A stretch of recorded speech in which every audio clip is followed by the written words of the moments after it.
Active voice से passive voice में बदलने के लिए आपको सबसे पहला काम है टेंस पहचानना। क्या पहचानना? टेंस पहचानना। आपको टेंस पहचानना कि ये किस टेंस का वाक्य है। उसी टेंस के अनुसार फिर जब हम कर्म को कर्ता बनाते हैं, क्या बनाते हैं? कर्म जो होता है वो कहाँ बनाते हैं? कर्ता में बदल देते हैं। बनाने का नियम वही होता है, चाहे एक्टिव वॉइस हो चाहे पैसिव वॉइस। सबसे पहले क्या लिखते हैं? कर्ता लिखते हैं, फिर इसके बाद सहायक क्रिया लिखते हैं, फिर इसके बाद मुख्य क्रिया लिखते हैं,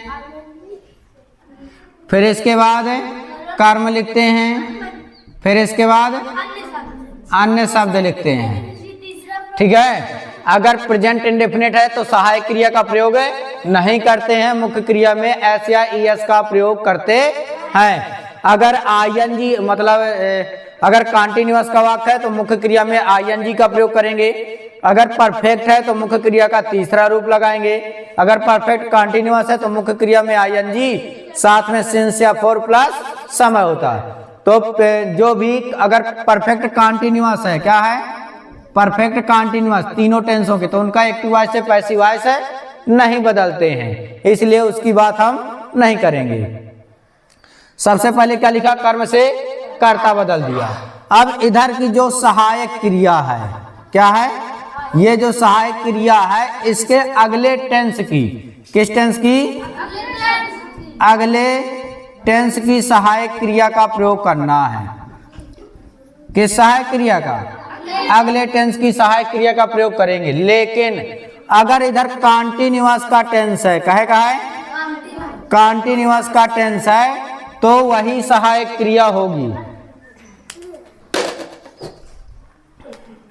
कैसी सहायक क्रिया होगी? सहायक क्रिया वही होगी, यानी कॉन्टिन्यूअस की ही सहायक क्रिया होगी, लेकिन साथ में क्या जुड़ जाएगा?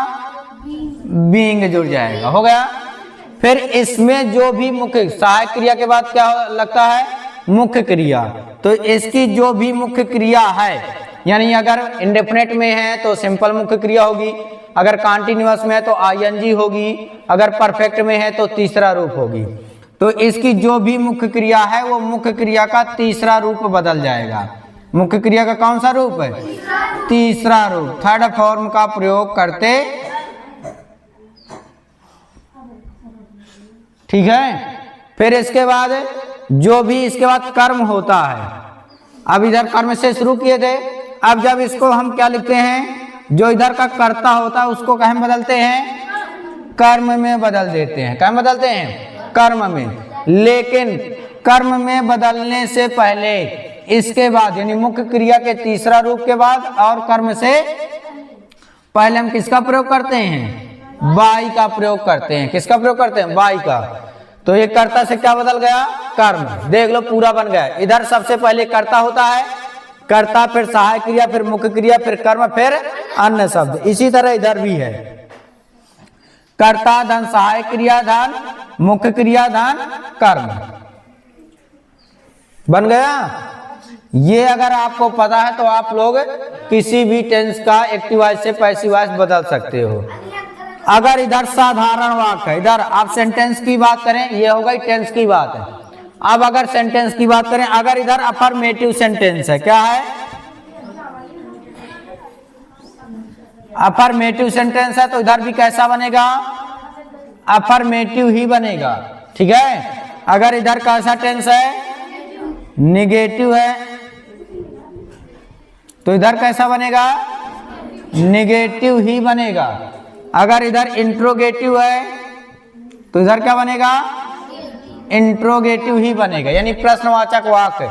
जैसा इधर टेंस हो सेंटेंस, इधर रवि जैसा इधर टेंस हो सेंटेंस होगा उसी तरह ये भी बनेगा।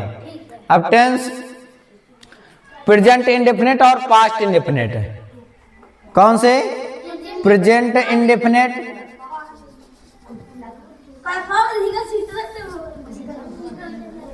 और पास्ट इंडेफिनिट। इनकी पहचान सब टेंसों से पहचान से क्या है? अलग है। अगर सभी की बात करें यानी कॉन्टिन्यूअस में बात करें तो आईएनजी के साथ में मुख्य क्रिया होगी। परफेक्ट की बात करें तो हैज हैव या हैड होगा, कुछ भी सहायक क्रिया होगी। और उसके साथ में मुख्य क्रिया का तीसरा रूप। लेकिन अगर प्रेजेंट इंडेफिनिट में देखें तो प्रेजेंट इंडेफिनिट में के साधारण वाक्य में, किसमें?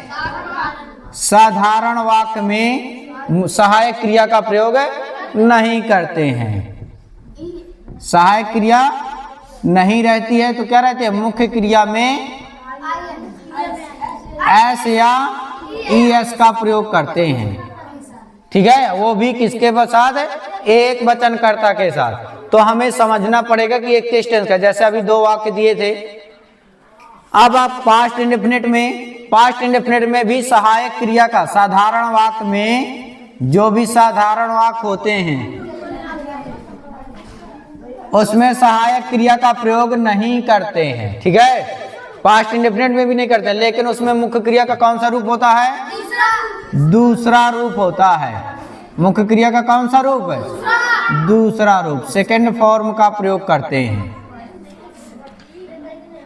इनकी अगर ये पहचान आपको पता है तो आप एक्टिव वॉइस से पास्ट इंडेफिनिट के साधारण वाक्य में, बाकी में तो नोट रहेगा तो सहायक क्रिया का प्रयोग करेंगे। अगर पहले सहायक क्रिया है तो प्रश्नवाचक वाक्य बन जाएगा, तो प्रश्नवाचक वाक्य में भी क्या रहता है? सहायक क्रिया का प्रयोग करते हैं। ठीक है, राम डज माई वर्क, तो ये किस टेंस का वाक्य है? प्रेजेंट इंडेफिनिट का। कहे का है?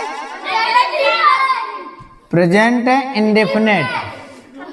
तो सबसे पहले हमें लिखना है कर्म को कर्ता बनाना। जब पैसिव वॉइस बनाते हैं तो सबसे पहले क्या काम है? कर्म को कर्ता बनाना। तो कर्म क्या है?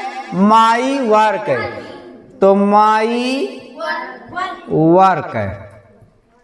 अगले टेंस की सहायक क्रिया लिखना है। तो वर्क हमेशा एक वचन माना जाता है, क्योंकि कोई भी काम हम एक बार में एक ही काम करेंगे कि अनेक काम कर सकते हैं एक साथ? एक काम। तो सहायक क्रिया का लगाएंगे एज। फिर है मुख्य क्रिया का तीसरा रूप, तो मुख्य क्रिया क्या है? डू। टू डू का तीसरा रूप डन। फिर इसके बाद बाई, राम का राम।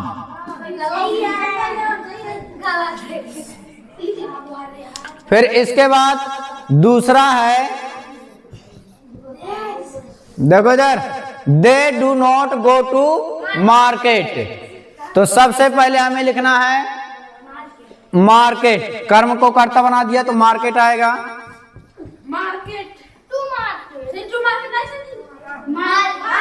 इसके बाद अगले टेंस की सहायक क्रिया, तो कौन सा टेंस है?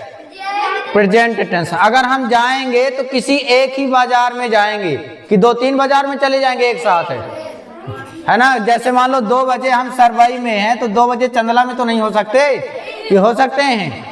नहीं हो सकते, तो इसलिए इज। फिर इसके बाद नॉट है तो नॉट। गो का तीसरा रूप है गोन। बाई, दे का कर्म क्या होता है? देम।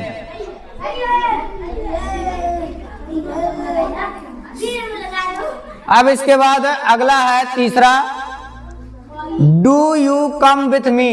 ये इंट्रोगेटिव सेंटेंस है, तो इंट्रोगेटिव यानी अगर सहायक क्रिया से शुरू है तो सहायक क्रिया से ही पैसिव वॉइस भी शुरू होगा।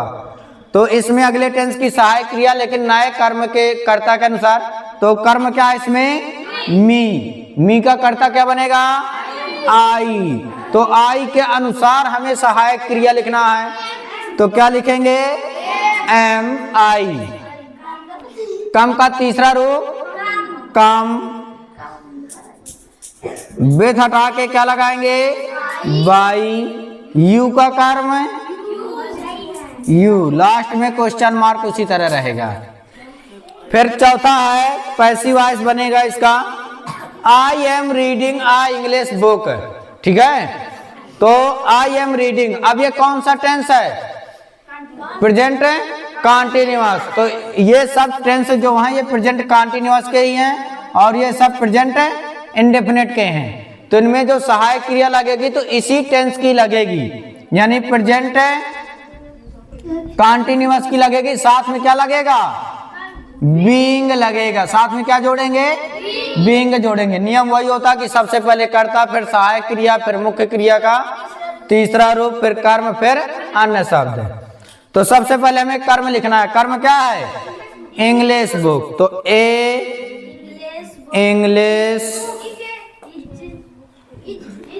बुक, एक वचन है तो इज, और साथ में बीइंग। रीडिंग का थर्ड फॉर्म, रीड का क्या होता है? Read by. आई का कर्म क्या होता है? मी। दूसरा है you are not teaching me, आप मुझे नहीं पढ़ा रहे हो। ठीक है, तो इसमें हम पैसिव वॉइस जब बनाएंगे तो सबसे पहले कर्म क्या है? मी। मी का करता आई के साथ में एम, फिर नॉट, फिर इसके बाद जो सहायक क्रिया बची आदि बीइंग। टीच का थर्ड फॉर्म क्या होता है? टाट, TAUGHT,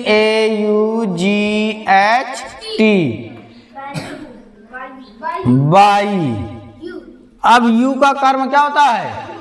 यू का कर्म यू होता है, तो यू लिख देंगे। अगला है is Ram want a pen, क्या राम एक पेन चाहता है? तो सबसे पहले हमें सहायक क्रिया, तो सहायक क्रिया ही लिखना, लेकिन किसके अनुसार? कर्म के अनुसार। कर्म क्या है? ए पेन, तो ये कर्ता बन जाएगा, तो हो जाएगा ए पेन। अब ए पेन एक वचन है कि बहुवचन है? एक वचन, तो सहायक क्रिया इज ही रहेगी, ये कर्ता बन गया। अब इसके बाद क्या लगा देंगे? बीइंग लगा देंगे। फिर इसके बाद वांट का थर्ड फॉर्म क्या होता है? वांटेड, बाई राम, लास्ट में क्वेश्चन मार्क।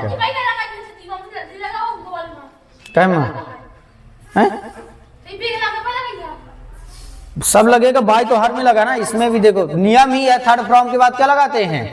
बाई लगाते हैं। पढ़ के नहीं इसका मतलब तुम आए हो। You have read a Hindi book, तुम हिंदी की किताब पढ़ चुके हो। तो इसका हमें बनाना है पैसिव वॉइस। क्या बनाना है? Passive voice. तो सबसे पहले लिखना है ए हिंदी बुक, तो लिख देंगे ए हिंदी बुक। अब ये ए हिंदी बुक क्या है? एक वचन है बहुवचन? एक वचन, तो एक वचन में हैज बीन। रीड का रीड ही रहेगा, बाई, यू का कर्म यू। ठीक है।